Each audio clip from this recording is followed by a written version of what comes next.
Neo skin ఇక్కడ అన్ని రకాల స్కిన్, హెయిర్ మరియు లేజర్ ట్రీట్మెంట్ లభిస్తాయి. మీ అపాయింట్మెంట్ కోసం వెంటనే కాల్ చేయండి. మరికొన్ని గంటల్లో ఐపీఎల్ సందడి మొదలు కాబోతుంది. ఈసారి మొత్తం 8 జట్లలో ఏ జట్టు ఛాంపియన్గా మారబోతుంది, అసలు ఈ సీజన్ మొత్తం ఏ విధంగా ముందుకు వెళ్ళబోతుంది, ఓవరాల్గా ఈ ఐపీఎల్ సీజన్కి సంబంధించి పూర్తిగా మనం తెలుసుకునేటువంటి ప్రయత్నం చేద్దాం. మనతో పాటు ప్రముఖ స్పోర్ట్స్ అనలిస్ట్ సిహెచ్ వెంకటేష్ గారు ఉన్నారు. సార్ నమస్తే సార్. నమస్తే సార్. సార్ ఓవరాల్గా ఈసారి సీజన్ ఏ రకంగా ఉండబోతుంది? అభిమానులైతే ఒక మంచి కనువిందు ఉండబోతుంది, మంచి విందు దొరకబోతుంది మాకు అన్నట్టుగా ఆకలితో ఎదురు చూస్తున్నారు క్రికెట్ అభిమానులందరూ. అయితే డెఫినెట్ గా ఎవ్రీ ఇయర్ ఐపీఎల్ ప్రతిసారి మనకి ఇంకా ఇంకా ఎక్సైటింగ్ గా తయారవుతుంది. ఈవెన్ మనం బ్రాండ్ వాల్యూ కూడా చూసాం కదా. ఈవెన్ ఆర్సీబీ తర్వాత రాజస్థాన్ రాయల్స్ లాంటి టీమ్స్ మోర్ దెన్ 1.5 బిలియన్ వాల్యూతో వాటిని మార్కెట్ లో ధర పలకడం కూడా చూసాం.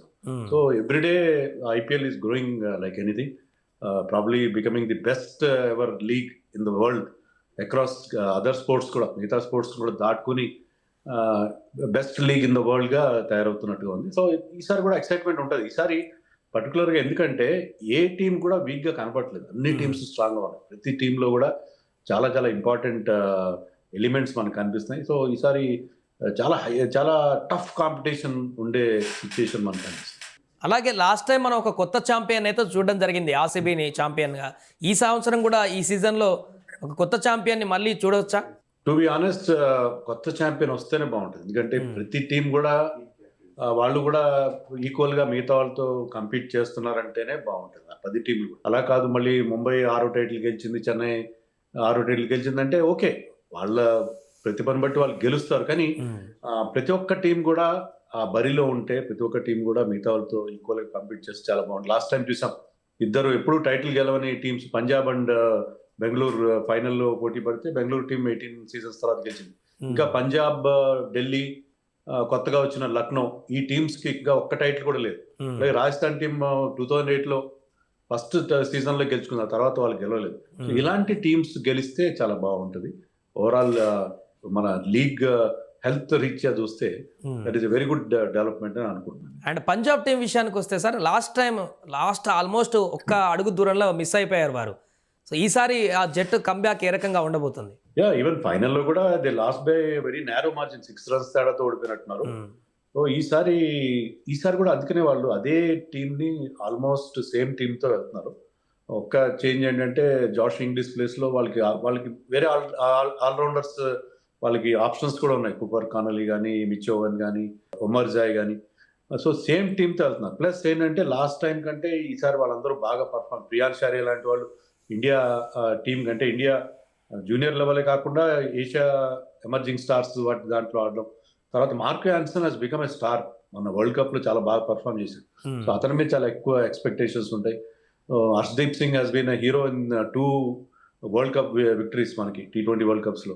సో ఆ టీంలో బౌలింగ్ లో, బ్యాటింగ్ లో స్ట్రెంత్, మెయిన్ ఏంటంటే బౌలింగ్ లో స్ట్రాంగ్ గా చాలా టీమ్స్ మనం చెప్పుకున్నట్టుగా SRH కానీ, ఆర్సీబీ కానీ, లక్నో కానీ బ్యాటింగ్ లో స్ట్రాంగ్ గా ఉన్నాయి, బౌలింగ్ లో వాళ్ళకి సమస్యలు ఉన్నాయి. కానీ Punjab is equally strong in bowling and batting. అక్కడ చహల్ ఉన్నాడు, హర్షదీప్, మార్కో యాన్సన్, తర్వాత వాళ్ళకి బ్యాకప్ బౌలర్స్ లైక్ స్టాయినస్ లాంటి బౌలర్స్ కూడా మంచి మంచి బౌలర్స్ ఉన్నాయి. So Punjab is looking very good. మనం టికింగ్ ఆల్ ద బాక్సెస్ అంటామే, అట్లా అన్ని రకాలుగా batting, bowling, all round ability, fielding అన్నిట్లో కూడా చాలా ఇంప్రెసివ్ గా టీం మనకు కనిపిస్తుంది. రైట్. అలాగే చెన్నై సూపర్ కింగ్ విషయానికి వస్తే ఈసారి ధోని రిటైర్మెంట్ ఉంటుందని ఎవ్రీ ఇయర్ వచ్చేటువంటి ప్రశ్నే మరొకటి అనిపిస్తుంది. And Chennai super king team కూడా ఏ రకంగా ఉంది సార్? ఈసారి కొంత టఫెస్ట్ గానే కనిపిస్తుందా? సంజు శాంసన్ కూడా జాయిన్ అయ్యాడు కాబట్టి. చెన్నై మీరు అన్నట్టుగా అది ఎమోషనల్ సీజన్ వాళ్ళకి. అంటే ధోని రిటైర్ అవడానికి ప్రాబ్లీ ఇది రైట్ అకేషన్. సంజు శాంసన్ లాంటి ఒక ప్లేయర్ ధోనికి ఉన్న ఇమేజ్ ని అతను కీపప్ చేస్తాడు అనే ఒక ఫీలింగ్ వచ్చింది కాబట్టి. సో అది మనకు తెలియదు, మరి ధోని రిటైర్ అవుతాడా, కంటిన్యూ అవుతాడా, అతను కూడా చూస్తాడు తన ఫిట్నెస్ ఎలా ఉంది, ఎలా ఆడుతున్నాడు, దాన్ని బట్టి he will take decision. So ఈసారి టీమ్ ఖచ్చితంగా బాగుంది. ఎందుకంటే బ్యాటింగ్ లో మీకు మంచి స్టార్టింగ్ టాప్ 5 చాలా బాగున్నారు. మీకు Sanju Samson, Ruturaj Gaikwad, Mhatre, Dewald Brevis, Shivam Dube and Sanju Samson our world cup heroes వాళ్ళిద్దరు.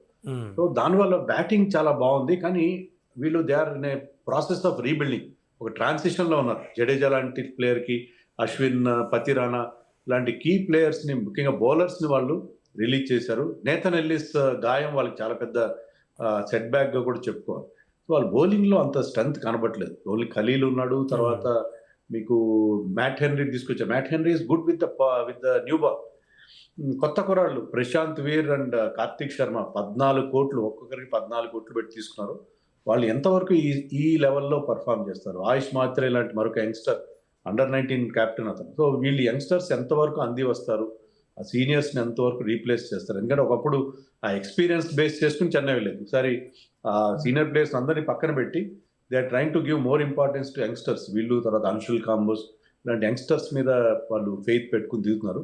సో ట్రాన్సిషన్లో ఉన్నారు కాబట్టి ఈసారి కొంచెం చెన్నై జర్నీ అంత ఈజీగా ఉండకపోవచ్చు అని అనిపిస్తుంది. But having said that Sanju, Ruturaj, Brevis, Dube లాంటి ప్లేయర్స్ ఉన్నారు కాబట్టి still it is strong side. And అలాగే ముంబై ఇండియన్స్ గత సీజన్లో ఫస్ట్ హాఫ్లో కొంత అంత ఆశించిన ఫలితం రాబట్టలేకపోయినట్టు కనిపించింది. ఈ సీజన్లో ఏ రకంగా ఉండబోతుంది సార్? రోహిత్ శర్మ ప్రధాన అట్రాక్షన్గా ఉంటాడు, అది కామన్. సో ఈ సీజన్లో ముంబై ఇండియన్స్ పాత్ర ఏ రకంగా ఉండబోతుంది? లాస్ట్ సీజన్లో అంటే వాళ్ళు ఎప్పుడు కూడా స్లో స్టార్ట్, ఫస్ట్ మ్యాచ్ ఎప్పుడు ఓడిపోతారు. ప్రతి సీజన్లో వాళ్ళు ఫస్ట్ మ్యాచ్ ఓడిపోవడం అనేది ఒక ఆనవాయితీగా మారిపోయింది. బట్ వాళ్ళు లాస్ట్ సీజన్ ఓవరాల్గా బాగా పర్ఫామ్ చేశారు. వాళ్ళు ఏంటంటే క్వాలిఫైర్ 2లో జస్ట్ నేరో మార్జిన్తో, because Shreyas Iyer played wonderful innings, ఓడిపోయారు. బట్ టీం చాలా చాలా స్ట్రాంగ్గా ఉంది, చాలా అంటే చాలా స్ట్రాంగ్. ఎందుకంటే బుమ్రా లాంటి బౌలర్ మీకు వేరే టీమ్స్లో అంటే బుమ్రా బౌల్ అంటే స్టార్టింగ్లో అతను అన్ని మ్యాచ్లు ఆడతాడు అతను అనే ఒక చిన్న క్వశ్చన్ మార్క్ ఉంది. బట్ బుమ్రా లాంటి బౌలర్ ఉన్నాడు, ట్రెంట్ బోల్ట్ ఉన్నాడు అక్కడ, మీకు శాంట్నర్, హార్దిక్ పాండ్యా, తర్వాత షార్దుల్ ఠాకూర్, దీపక్ చహర్, చాలా స్ట్రాంగ్ బౌలింగ్ లైనప్ ఉంది. బ్యాటింగ్లో కూడా మీకు మీరు చెప్పినట్టుగా రోహిత్ శర్మతో పాటు మీకు చాలా strong batting lineup, Suryakumar, Tilak Varma, so de Kock, so they have got wonderful batting. అలాగే విల్ జాక్స్ వరల్డ్ కప్ లో చాలా బాగా పర్ఫామ్ చేసిన బ్యాటర్ అతను, ఆల్రౌండర్. సో ముంబై ఇండియన్స్ ఈసారి అన్ని టీమ్స్ కంటే on paper they are looking the most strongest team. ఎందుకంటే వాళ్ళు కార్బిన్ బాష్, రూదర్ఫర్డ్ లాంటి ప్లేయర్స్ ని వాళ్ళు 11లో ఆడించుకునే పరిస్థితి లేదు. చాలా స్ట్రాంగ్ టీమ్ ఈసారి Mumbai. They are definitely they are going to do well this time.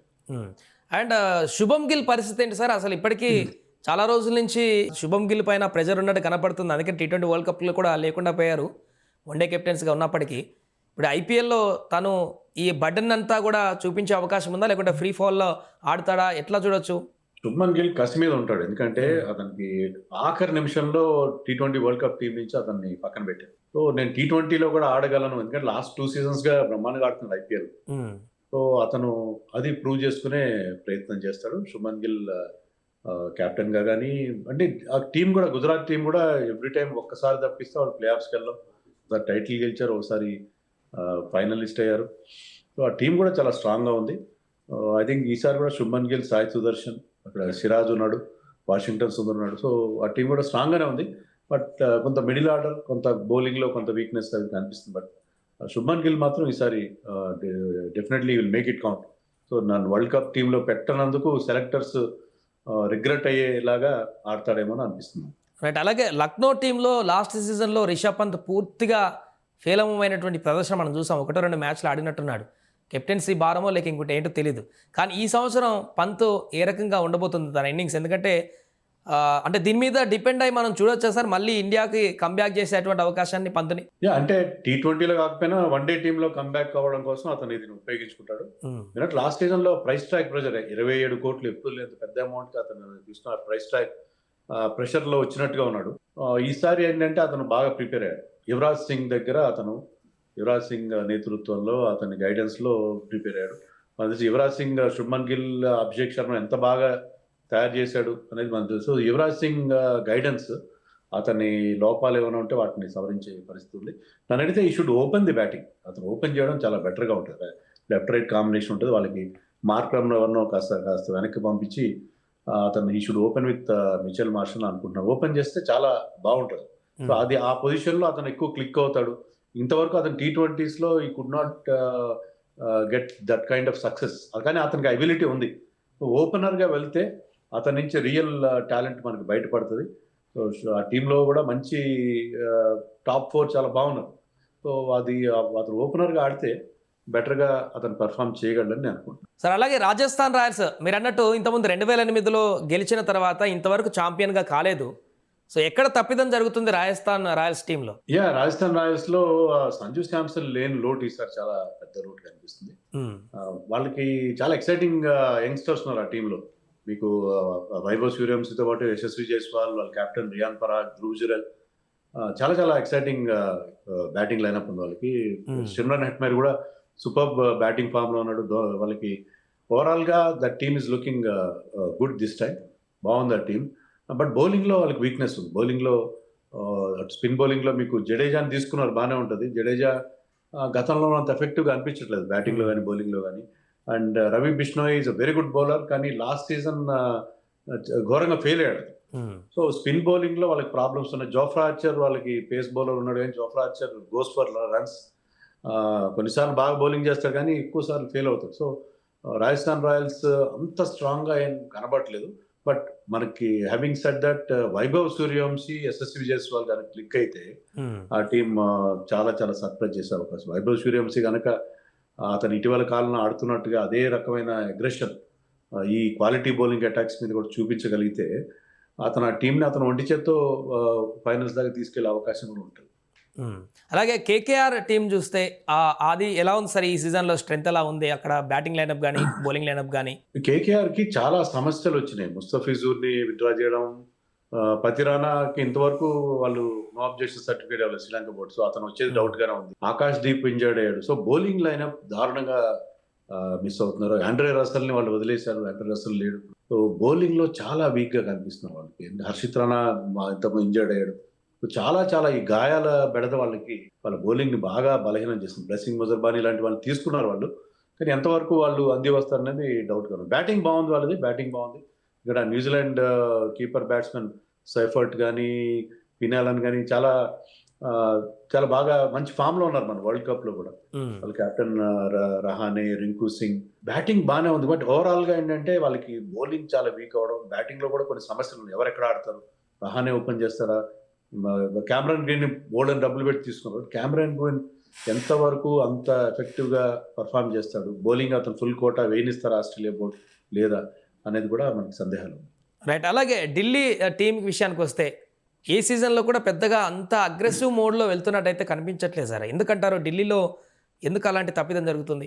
ఈసారి అగ్రెసివ్ మోడ్ లో వెళ్తారు. ఎందుకంటే వాళ్ళకి లాస్ట్ టైం ఓపెనింగ్ లో బోల్డ్ అని మార్పులు 8-9 కాంబినేషన్లు మార్చి చాలా ఇన్సెక్యూర్ గా కనిపించారు, చాలా డౌట్ లో కనిపించారు. ఈసారి ఏంటంటే రాహుల్ ఓపెన్ చేస్తారని వాళ్ళు ముందు చెప్పారు. రాహుల్ తో పాటు మరి పృథ్వీ షా ఓపెన్ చేస్తాడా, నిస్సంక ఓపెన్ చేస్తాడా, కరుణ్ నాయర్, ఏదో వాళ్ళు they have to decide. Abhishek pearl. But ఒకసారి మంచి ఓపెనింగ్ కాంబినేషన్ తీసుకుంటే వాళ్ళకి మిల్లర్ ఉన్నాడు, స్టబ్స్ ఉన్నాడు, సో వాళ్ళకి Nitish Rana. So they are looking strong this time. Bowling చాలా బాగుంది వాళ్ళకి. మీకు మిచెల్ స్టార్క్ ఎప్పుడు యాడ్ అవుతారో తెలియదు. Mitchell Starc and Ngidi. తర్వాత స్పిన్ బౌలింగ్ లో వాళ్ళకి కుల్దీప్ యాదవ్, అక్షర్ పటేల్, విప్రజ్ నిగమ్, నటరాజన్ లాంటి ఒక మంచి డెత్ బౌలర్ ఉన్నాడు వాళ్ళకి. సో బౌలింగ్ చాలా బాగుంది వాళ్ళకి. ఈసారి టీం చాలా చాలా అంటే చాలా బాగా కనిపిస్తుంది. మీరు అన్నట్టుగా అగ్రెసివ్గా ఆడి వాళ్ళు ఒక పర్ఫెక్ట్ కాంబినేషన్ కనుక ఎరవి కాగలిగితే ఈసారి వాళ్ళకి ఇంతవరకు లేని లోటు, టైటిల్ గెలవని లోటు తీర్చుకునే అవకాశం ఈ టీంలో కనిపిస్తుంది sir. Right. Thank you sir.